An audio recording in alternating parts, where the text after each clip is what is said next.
اللہم صلی اللہ سیدنا محمد وعلی آل سیدنا محمد۔ کچھ احادیث آج آپ کو جہاد سے اور شہادت سے متعلق بتاتا ہوں، کیونکہ آج جہاد سے متعلق آئی کہ جس آیت میں جہاد فرض کیا گیا سورہ بقرہ کی جہاد۔ حضرت ابو ہریرہ رضی اللہ تعالیٰ عنہ سے روایت ہے کہ رسول اللہ صلی اللہ علیہ وسلم نے فرمایا کہ اللہ کی راہ میں لڑنے والا جب تک وہ جہاد سے واپس نہ آئے ایسا ہے جیسے کہ روزہ رکھنے والا، عبادت گزار اور قرآن خواں جو کبھی روزہ رکھنے اور نماز پڑھنے سے نہیں تھکتا۔ صحیح بخاری صحیح مسلم کی۔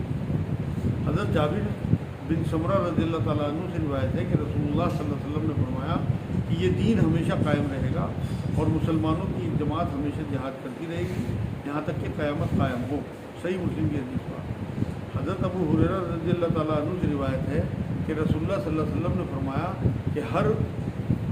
فرمایا کہ قسم ہے اس ذات کی جس کے قبضے میں میری جان ہے، اگر مجھ کو اس کا خیال نہ ہوتا کہ بہت سے مسلمان مجھ سے جدا ہو کر ناخوش ہوں گے تو میں کبھی کسی جہاد سے پیچھے نہ رہتا اور اللہ کی راہ میں جہاد کرتا، کیونکہ میرے پاس کافی سواری کے جانور نہیں ہیں اور اس لیے کہ تم مسلمانوں کو ساتھ نہیں لے جا سکتا، اور قسم ہے اس ذات کی جس کے قبضے میں میری جان ہے، میں اس کو بہت پسند کرتا ہوں کہ خدا کی راہ میں مارا جاؤں، پھر زندہ کیا جاؤں، پھر مارا جاؤں۔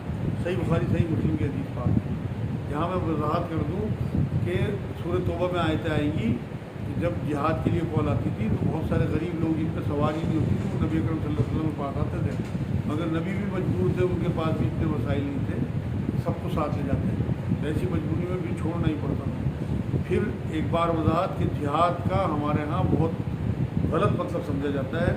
اللہ کی راہ میں جہاد کا مطلب مستقل جد و جہد ہے، مطلب آپ کو اسٹرگل کرنا اللہ کی راہ میں، اس کی شریعت پہ چلنا، اس کے دین پہ چلنا، اس کے تقاضوں کو پورا کرنا، دین کے نبی اکرم صلی اللہ علیہ وسلم کی سنتوں پہ چلنا۔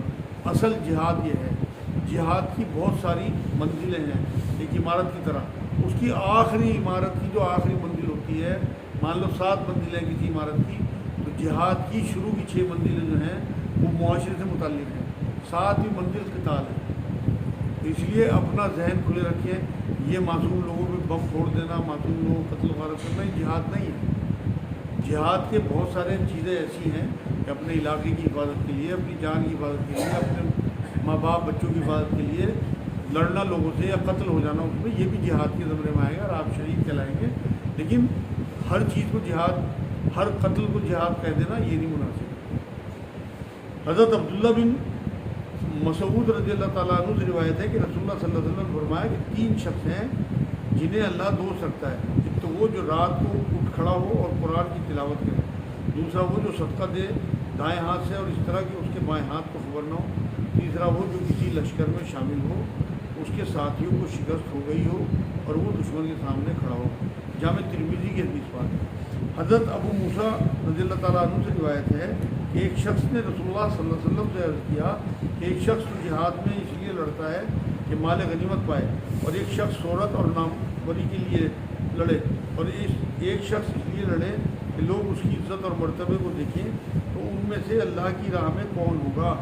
آپ صلی اللہ علیہ وسلم نے فرمایا کہ وہ شخص جو اللہ کے دین کی بلندی کے لیے لڑے اصل مجاہد ہو۔ صحیح بخاری صحیح مسلم۔ یہ چند حدیثیں میں نے آپ کے سامنے جہاد سے متعلق پیش کی۔